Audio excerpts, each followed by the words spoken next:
how to give access to edit your designs on Canva to others. Hello and welcome to Quick Guide. I'm up with another quick and easy tutorial video on how you can give access to others to edit your designs on Canva. Firstly, open your web browser and go to canvas.com on the search bar to access the official Canva website.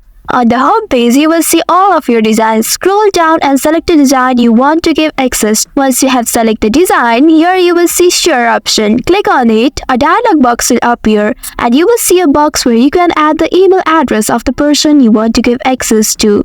Enter the email address of the person in the box, and next to the email box, you will see a down arrow. Click on it and you will see options for the type of access you want to give to that person. You can give them access to edit, view or comment. Once you select the access level, click on the send button. An invitation link will be sent to that person's Gmail account. If the person accepts the invitation, they will be able to edit your design. And that's it, you have successfully given access to others to edit your designs on Canva. That's all for today's video. Thanks for watching till the end. If you found this video helpful, don't forget to like, share and subscribe the channel. Also hit that bell icon to get notifications on more such helpful tutorials. See you in the next video. Stay connected.